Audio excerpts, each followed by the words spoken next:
Yeah, so we're doing as good as can be during the current circumstances. How about you? Yeah, good. Just trying to balance and structure because there's loads of times to create and invent right now.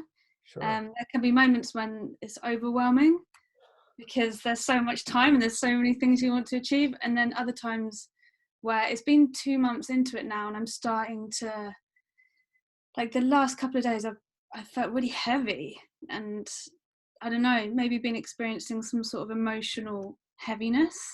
I'm not Sure. sure what from, but life catches up with you, I guess. It seems to come through in waves, doesn't it? I mean, Yeah. you can Totally. have a bad day, and then the next day just kind of wonder what you're on about. Yeah. And everything feels fine. No, I think that's something that everybody is experiencing right now for sure. So where are you right now? So normally I live in Boston, Massachusetts, but I am staying at a family friend's house up on a ski resort in Maine, which is basically as close to Canada as you can get in the States. And so it snowed last night. Ooh. So we're doing a lot of like outdoor activity on this mountain. That's a good way to break up the monotony. Um, Hmm. and there apparently we missed it, but a neighbor saw a moose a bear on the back deck yesterday. uh Really? Oh, so, that's exciting. yeah, it's real. Oh, now you're in London. I moved back home to my mum's a couple weeks before Christmas Great. And where's that? in Colchester, Essex. Okay. Okay, my brothers, I may have mentioned, my brothers are in Bristol, Yeah, yeah. Bristol's like maybe 5, 6 hours from here. which is the other side of the country for Yeah, yours. pretty much. Yeah, for us. Yeah. Small Yeah. little UK. um, Um, cool. So I've been doing some research and I've been talking to a lot of friends and people, and I've clustered some questions for you. Fantastic. Um, hello, Dean Bragonier. It took me a long time to figure out how to say your last name. Most people don't even give it that much time. I appreciate your effort. I had to like write it phonetically, like the way I heard it, to be able to say it. Yeah. So I'd like to talk about dyslexia as an empowerment and not a disability. If kids had their minds unlocked at an early age, how quick they would flourish in life. Because before COVID-19, dyslexia was in the hands of the teachers, the curriculum, society, and employers, and now it's all about the parents or ourselves and those around us. Yeah. So, to those who don't know, Dean, please tell us a bit about yourself, what you've been doing with Noticeability, your non-profit. Sure, sure. So I'm super psyched to talk to you. I'm a big fan of your work, and this is Oh my this gosh. is this is wonderful. You know, I am 47 years old. I had a relatively early diagnosis for somebody my age. I was in what we would call third grade here in the United States. That's about age 8, 7, 8, 9, in that range. And I had the good fortune of having parents that knew what to look for, got me a diagnosis, and got me the educational resources that I needed. But like I said, I was an exception to the rule. Many people in my generation, certainly generations that preceded mine, uh, were at best labeled as slow. I mean, that was the most complimentary term we could get. The other terms were much worse. And I think it shaped me in large part, despite the fact that I had those assets, right? That early detection and those support systems. And I think it's safe to say that even though I was given the tools and assistance I needed to succeed in school, I couldn't help but to internalize that somehow I was that toy that came out of the factory broken, and everybody had to spend all this time and money to fix me. And that's a pretty powerful narrative to be fed when you're that age. Yeah. And I couldn't help but to think that they were right. And so, fast forward many years, I was able to go to a good, what we call college, what you would call university, and really be in an environment where unique thinkers were the most valued perspective. And that gave me the first inkling, the first hint that maybe my dyslexia could be an asset. I transitioned into small business ownership, entrepreneurship, and started a restaurant and did much better than I should have, despite not knowing anything about restaurants at all. And as I sort of worked through my early professional career, I recognized that my dyslexia actually gave me significant advantages. In addition to work ethic and perseverance and grit, it also gave me like unique lenses to see how the world operated. And when I became a father, I knew my son was going to be dyslexic. My wife's dyslexic. We knew he would be a little purebred dyslexic. I wanted to do what I could to allow him to see what I had seen later in life and introduce him to him earlier in life. And so I created a system of series of courses that focus on, there are many professions that we succeed in, but the top four that I identified were entrepreneurship, engineering, architecture, and as you well know, the arts. And so I've taught courses for students in what we call middle school, so that's about age 11 through 14, to understand the advantages associated with their dyslexia because they're painfully aware of the challenges it brings. Yeah. Yeah. Wow. Thank you. Yeah, I feel like you've answered a lot of my questions. Oh, nice. Well, wow, that's very beautifully said. I really enjoyed that. So I have some questions to ask you. I want to keep this, quite relaxed and Yeah.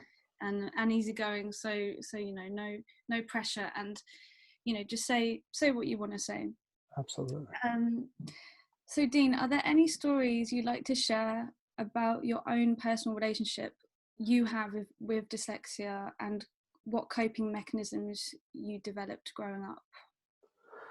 Yeah, I think that one of the most poignant stories, and I know that I'm not the only one that has a story like this, was every dyslexic seems to have figured out how it is that you can avoid reading out loud in class, right? It's the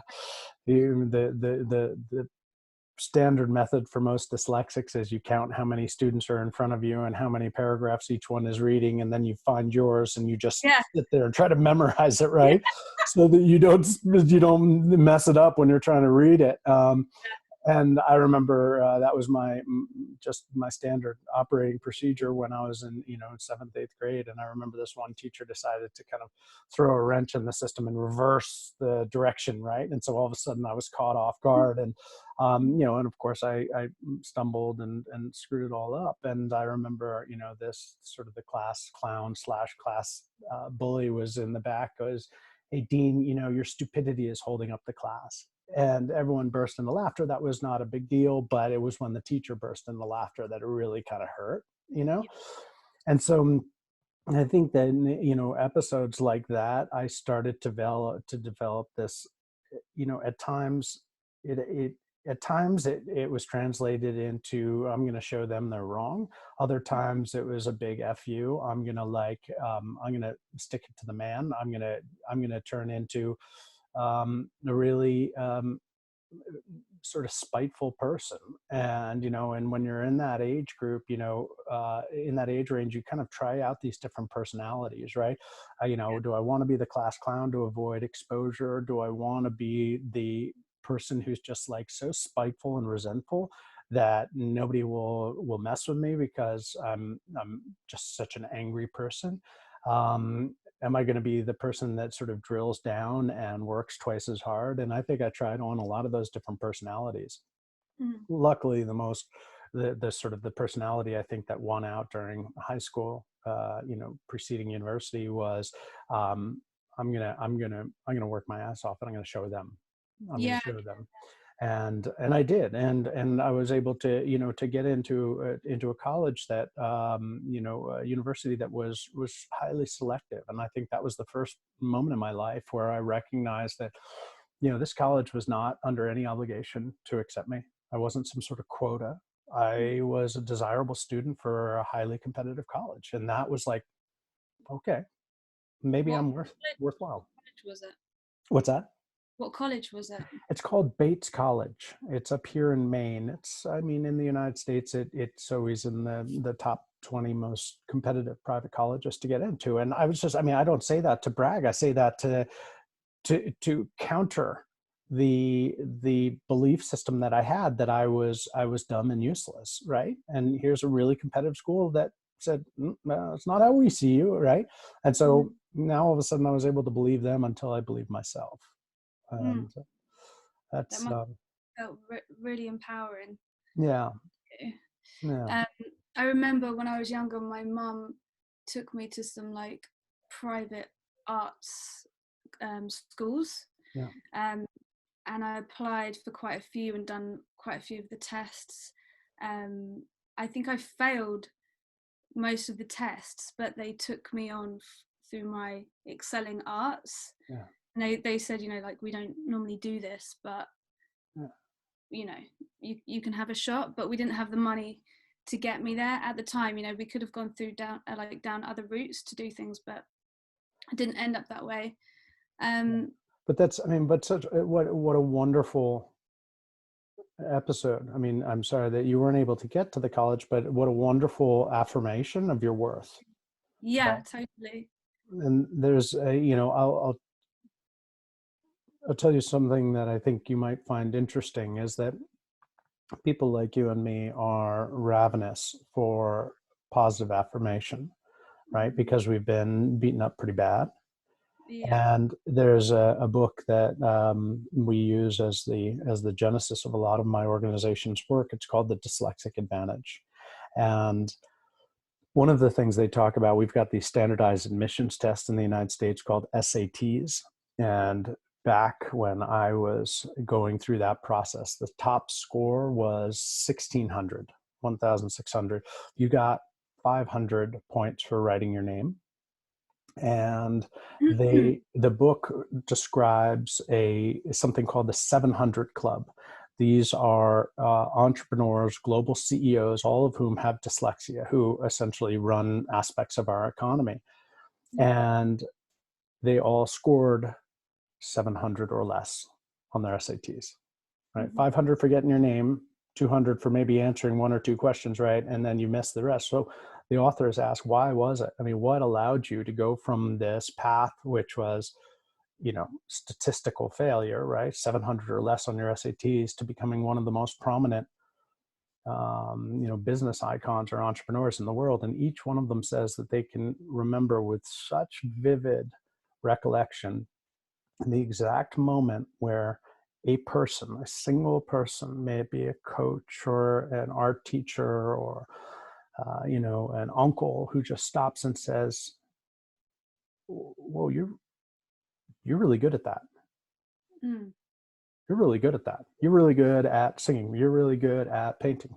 You're really good at that." And just that little moment, each single person attributes to the change in the direction of their entire lives. Mm-hmm. And so I use that analogy of, like, you come upon, you know, a man dying of thirst in the middle of the desert. It's like, that's who we are. And if we can extend that small cup of water, it changes the direction of our lives.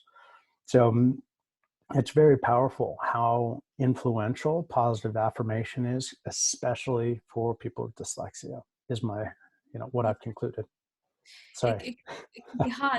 No, thank you. It can be hard to remember the positive affirmations. Yeah. You know, like, for some reason, I think all humans are like this, and I think this is society as a whole. Like, we tend to beat ourselves up quite a lot Yeah. anyway. So I think for everyone, it is good to remember the compliments Yeah. and shake off the negative ones. Absolutely. Okay, what else have we got on here? Okay, so you're from the older generation where learning was one way. How hard was it for you at school?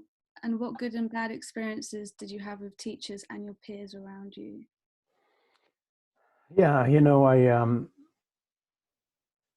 there was no alternative to reading when I was in school, right? There was no speech to text, there was no text to speech, there was no audiobooks, right? So it was you learn or you fail.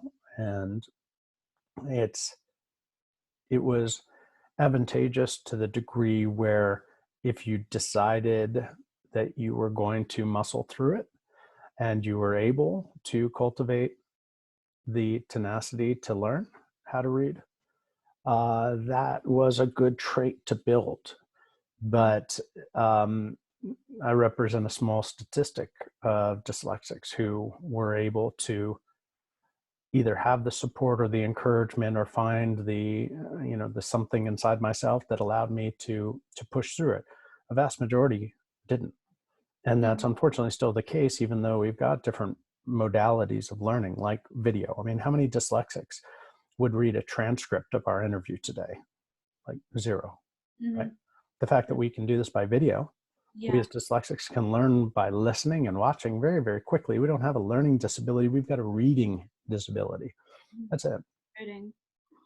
So it's so it was a I think it was a harsher time, but again, it was nothing compared to my parents or my grandparents' generation, where the literally the word was called the term for dyslexia was called word blindness.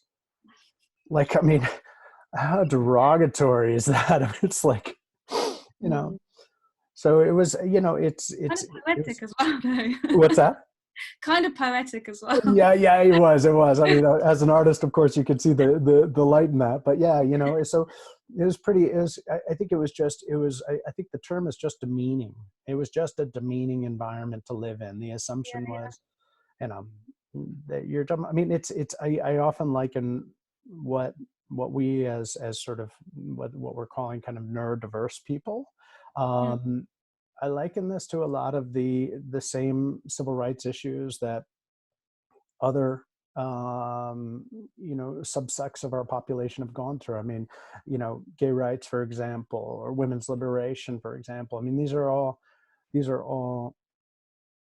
communities within our cultures that have been relegated to the back of the classroom, so to speak, Mm. for generations. And it's just so endemic, it's so built into the system that nobody really questions uh, how lopsided and unjust it all is. Mhm. And so, anyway, so sorry, you asked me one question. I'll go out the deep end. You know how it Okay, goes. I like it. I enjoy listening to you. Oh, you know what? I'm just going to grab my charger. Yeah. My laptop's running out.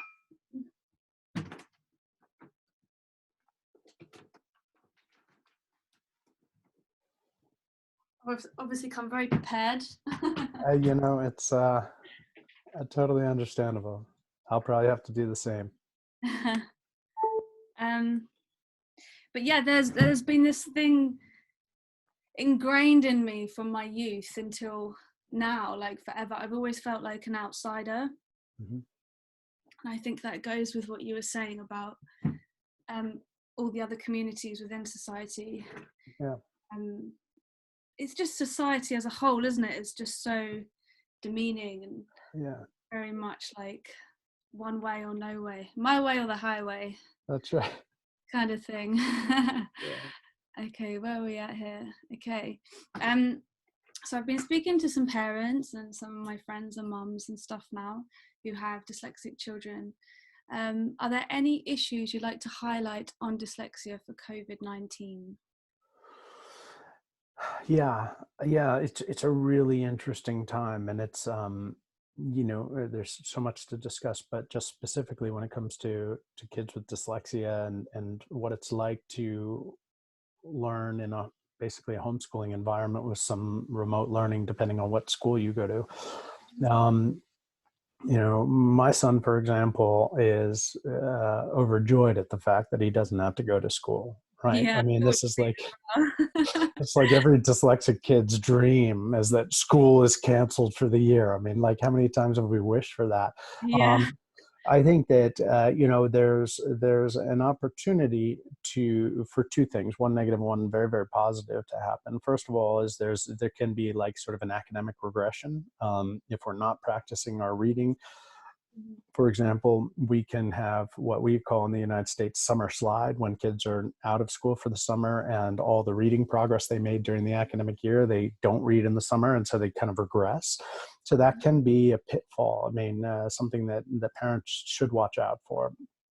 It's always very easy to read to your children, because just simply reading to children actually increases their vocabulary. It allows them, if they're able to follow along as you're reading, there's a lot of benefits that have been proven just from watching and listening a Yeah. parent read.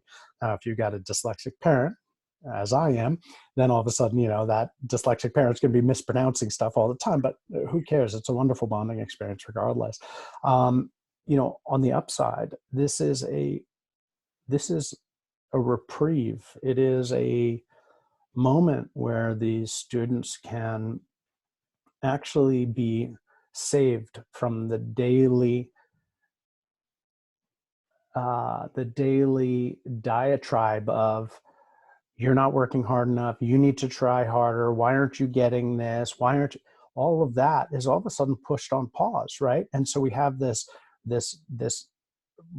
blank slate. We've got this palette to work with, where we as parents can help them reconstruct their entire understanding and self-perception by, my son, just this morning, you would have appreciated this. He had to create like a color spectrum wheel, right, for his class, and send a picture in. And so he had just gone around the house and taken all these things from, like, carpet stain remover, which is in a bright red bottle, to a candle, which is yellow, and he had created a color spectrum wheel, right? That's way more creative than he would have been able to do in school, where he would have had a handful of colored pencils and like a printout that he would have had to color in. So here's an idea for me to say to him. His name is Bodhi. It's like, Bodhi, you just crushed that, man. Look how creative you got in that way. And we can bolster that aspect of what we know dyslexics do so well, which is think outside the box. Yeah. I mean, and look, I mean, and this is not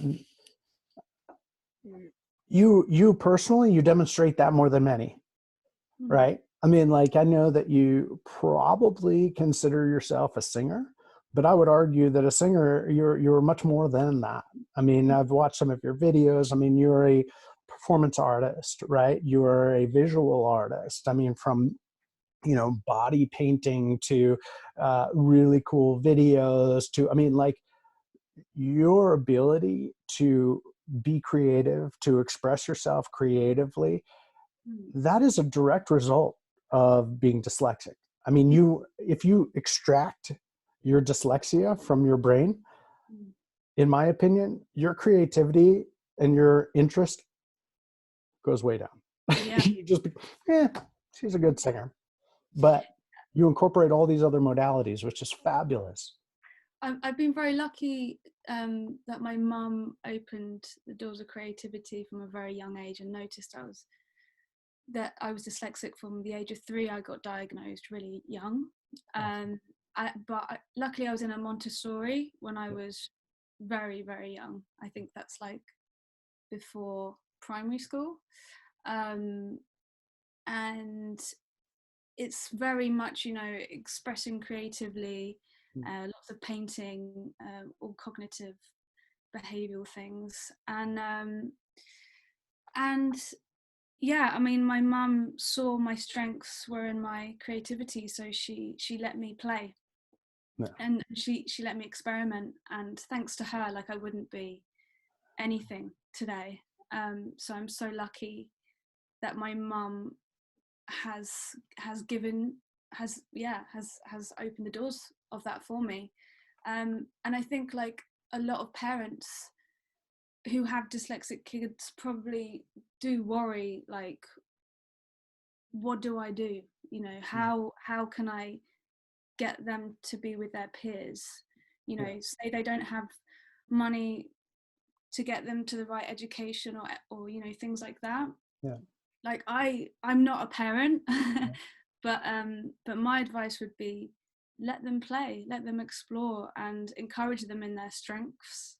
Absolutely. I mean, that's exactly my recommendation, which is make the effort, to observe where they lose track of time, right? When you're doing your art, 6 hours can go by and you don't even realize it, right? For some dyslexics, when they're out on what we would call soccer, what you would call football pitch, right?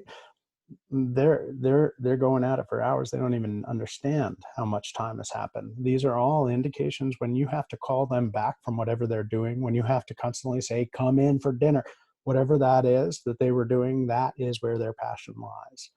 And, obviously endless screen time does not necessarily count as passion, I think, but, I mean, it's like, the idea they will tell you where their interests lie. And just as your mom did so beautifully, uh, feeding that interest and that passion is going to may not be the complete life raft, but it's going to be a very, very healthy way for them to maintain a sense of self and self-identity through a really Yeah. struggling time. Yeah, for sure. So now is prime time for dyslexic Totally, kids. totally, totally. It's the greatest. I mean, it can be a very, I mean, there's a lot of, obviously, families are dealing with a lot of external stuff, loss of job, et cetera. And that's all. But if we can take a silver lining out of this COVID thing, we can at least make sure that our kids understand why they're so powerful and worthwhile. And Yeah. that's a very significant silver lining. Mm-hmm. Yeah, Keep the encouragement going, parents. absolutely. Okay, so your TED talk, Dean, saved my life. I literally that I'm being a complete fan right now. Oh, But yeah, I was in London like maybe 2 or 3 years ago, and I kept losing jobs. I couldn't keep a job down. I felt like I couldn't find my place, and I didn't feel accepted, and I felt stupid still. And that was, how old am I? I'm 28 now, so I would have been like 26, 27. And your TED talk just showed me all the positivities and made me see all my strengths, and infuriated me as well, like these stats that you were saying about juveniles in prison. This is my next question that I'm getting to. But yeah, I mean, it's empowered me to help spread the message, and I'm so grateful that I'm talking to you right now. It's been a dream to want to connect with you. So thank you so much for your time. It thanks means for saying that. the world. Okay, so you raised a point saying 60 to 70% of juvenile delinquents in prison have dyslexia. This made me absolutely furious. Yeah. Do you have any solutions to this problem, and how can we bring it to light in society? I think there's a lot of, well, first of all, thank you for saying that. I'm so touched that TED Talk had an impact on you, and I'll circle back to that in a second. But I think that there's a lot of systemic challenges that we're up against that create those numbers. If you and I feel dumb, useless, and we have no futures, it's very easy to ingest chemicals and become the wild party person, or to go out and steal a car because that's what it means to get acceptance in that group over there.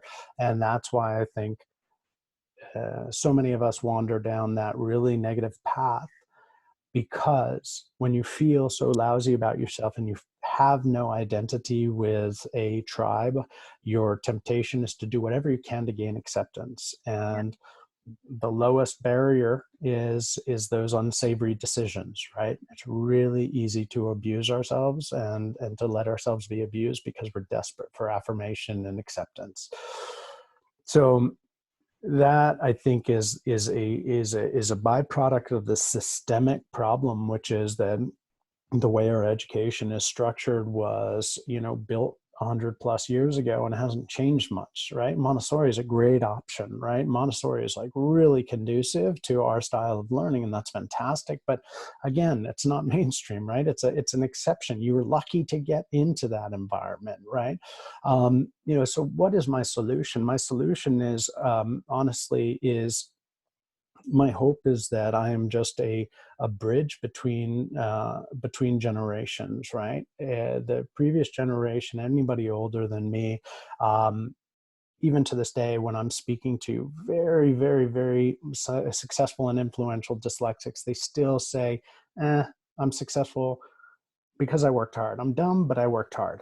That's nonsense, right? We now know from neuroscience that that's complete nonsense. They actually had a predisposition neurologically, they had a predisposition to succeed, just as you had a predisposition to succeed in art, right?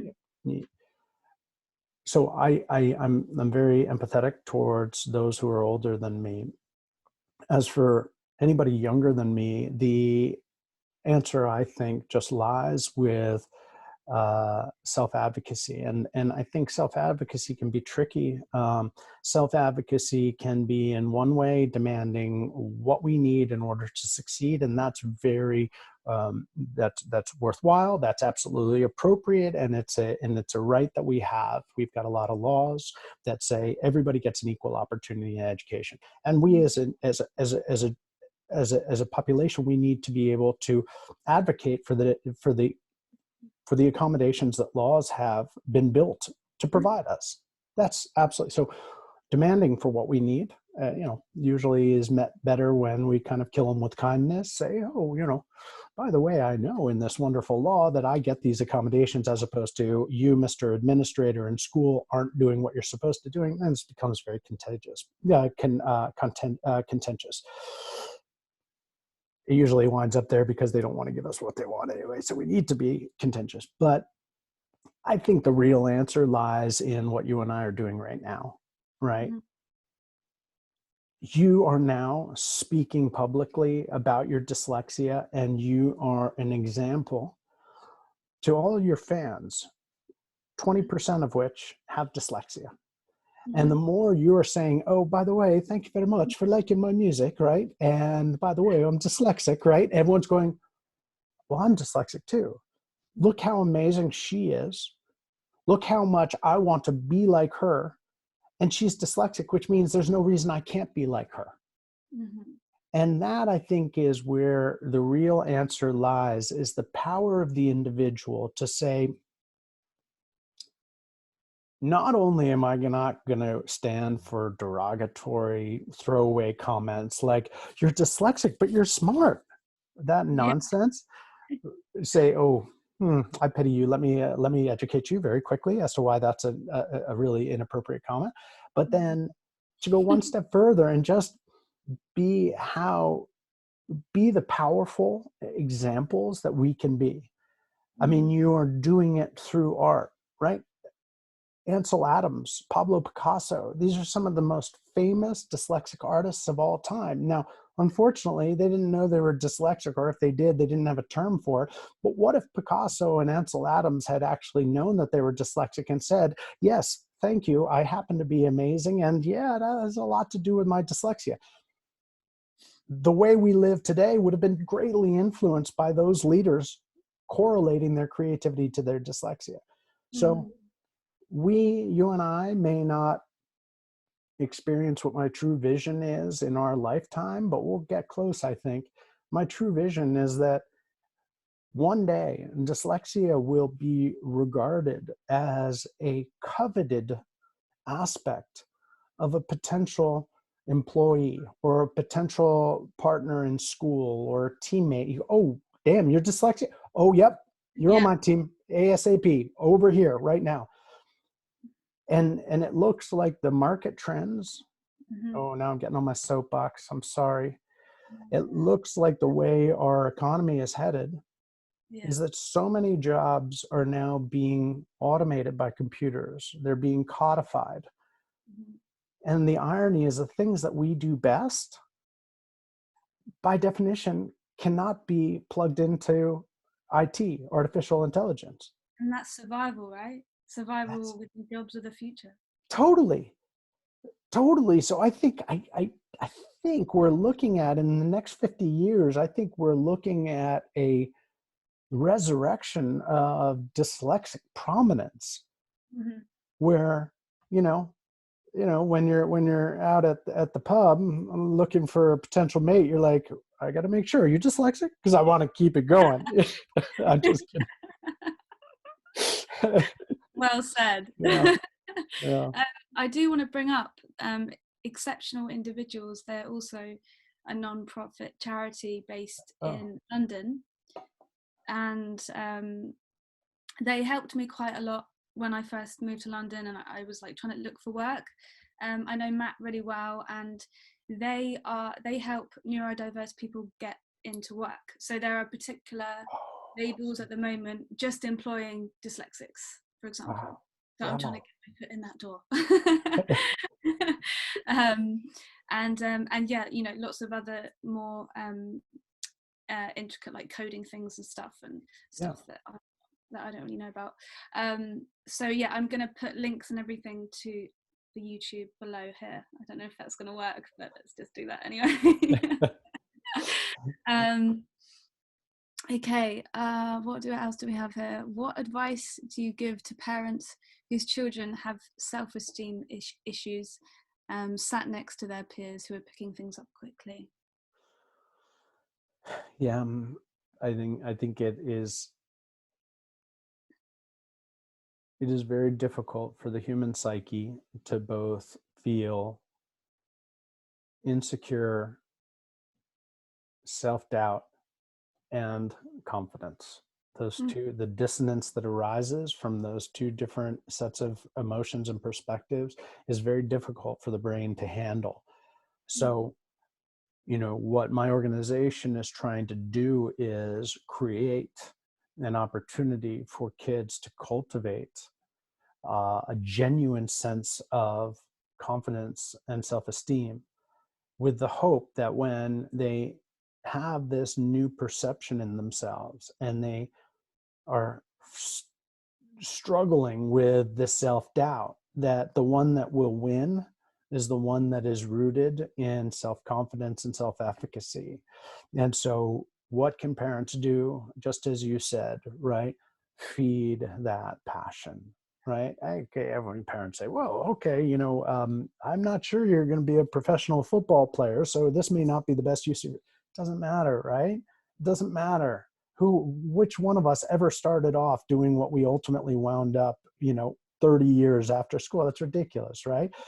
Passion, though, self-confidence, sense of self, a way to triumph, that is the panacea. That is where the answer lies, I think. yeah. And every kid's got it. And if you say to your parent, as a parent, you say, well, I don't know, my kid just doesn't have really any passion, all he wants to do is watch, TV. You say, well, no. I think our obligation as a parent is to turn that thing off, maybe Mm, even throw it out the window and say, we've got 5 days that we're just going to devote until we find that passion point. They'll resent you, but back in their minds, they are so grateful that mom or dad or caregiver cares, just well like done. you did, just like with your mom. Mm. Yeah, there's a point I wanted to bring up actually. What you said about where was it? Um, about kids falling into partying and chemicals when they're younger because it's an easy route to get friends and You know? enhance your self-esteem. I actually fell into that route when I was younger. Yeah. Probably a good 5 years out of my life was that.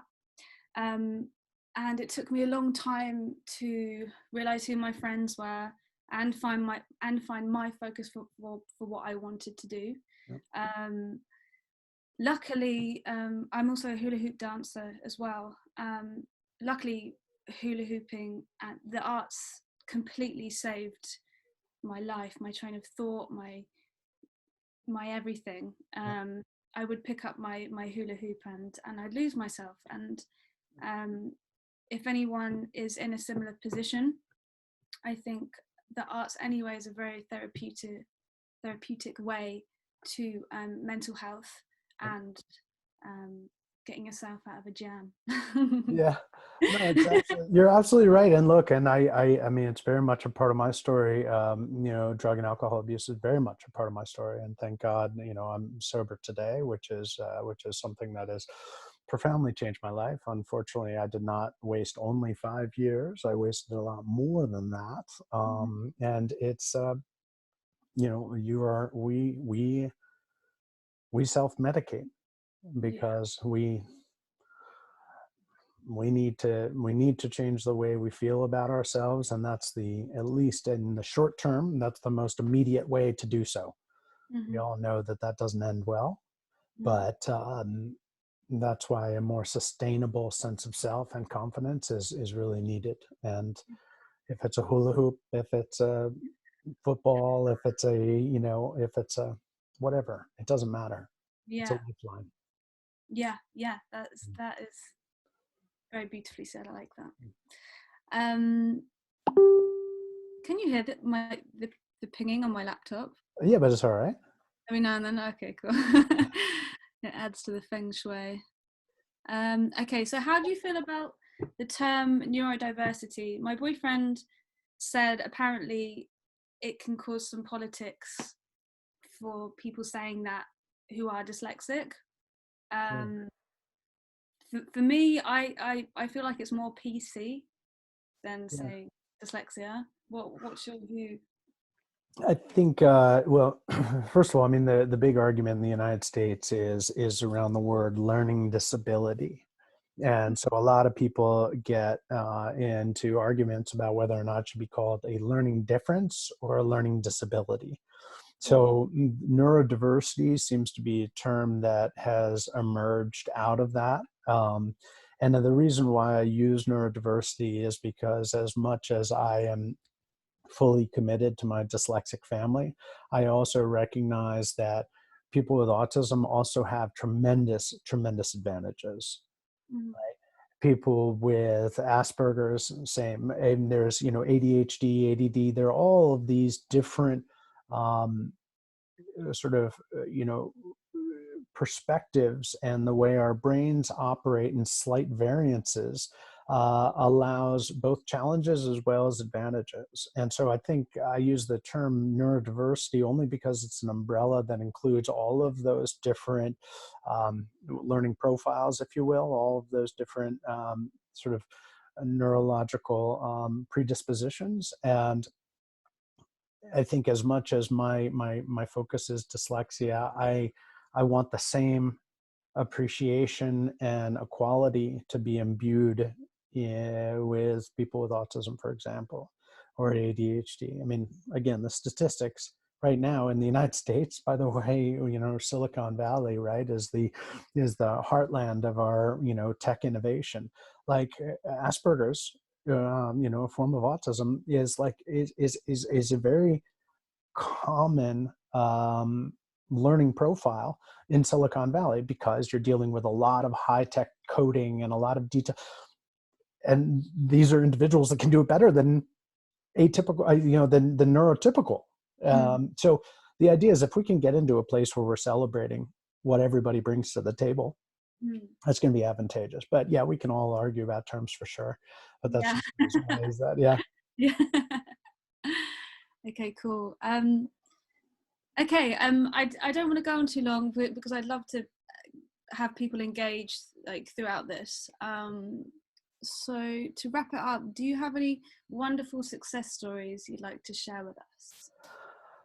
I, you know, I I do, and they're mostly regarding my students. Right now, because of the COVID-19, our normal structure is we provide online learning, and then we support teachers in the classroom to work with students that do project based on the online learning. With Mm, COVID-19, we've taken over the part of teachers in the classroom, and now we're doing it as an organization through Zoom meetings. So the whole experience is now online, thanks to lots of volunteers who are from Europe and Canada and the United States who help us as adults to facilitate this with kids. what the course that we're offering right now for free is called our Entrepreneurs and Innovators curriculum, which again taps into a lot of the dyslexic advantages.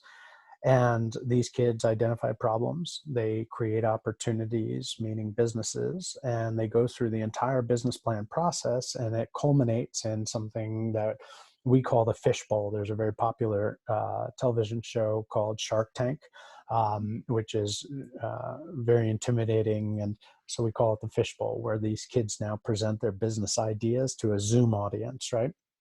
And the success story that I see right now is that we've got about 16 student teams going on right now, half of which are about to present the end of this week. And I would say that of the inventions that these kids have come up with, I would say probably close to 50% absolutely could become real viable businesses. I mean, real viable businesses. And these are How old are they? 11, what's that? How old are they? 11, 12, 13-year-olds. Wow. It's, I mean, it's amazing. Like it sends chills just right while I say that. It's like if there were investors who were seeing these presentations, some of these kids could go out and start legitimate businesses. That's awesome. It's amazing. It's amazing. And they're coming up with problems to, family arguments. They're coming up with solutions to, not being able to, when dogs need to go out to go for a walk and you don't have the time to do it. I mean, they're coming up with solutions to problems that literally we all experience, and they're highly innovative and creative. So if you ask yourself, what would happen if all the dyslexics in the world, all the ones that are in drug and alcohol rehab or behind bars, if they were confident and given the resources they need to be truly empowered, imagine how many of the problems that our society faces today could be solved by people with dyslexia. Yeah. So we almost have an obligation, not only to the individual, but to society at large, to unleash the potential of the greatest problem solvers in our global population.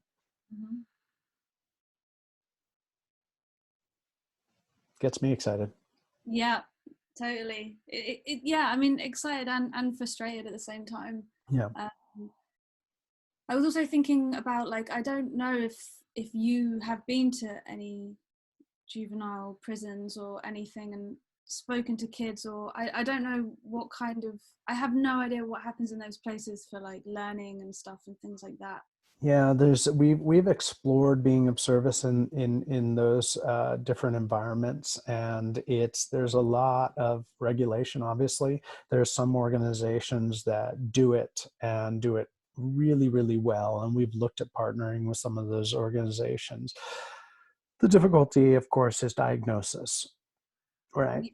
That diagnosis is so rare that the vast majority of students are labeled as problem kids because they exhibit symptoms that are actually symptoms of undiagnosed dyslexia. Yeah. So as much as I want to change everything today, the reality is that you and I are involved in something that is likely going to take a decade or so, where we can re-engineer the way education works, raise awareness of this learning profile, incorporate enough child developmental psychology so that parents understand or kids understand that rebellion may be a symptom of something deeper. And once we can get that diagnosis, then we can address the reading, and then we can address the self-esteem, and then hopefully we can take down those numbers. Well, Dean, I want to be a part of your crew for spreading the word. I want you to be a part of our crew. You're fantastic. Are you kidding? You have no idea how much of an influence you are. And the fact that you're talking about this is amazing. It's so great. Oh, well, I mean, thank you so much for your time. And I bring it up at gigs.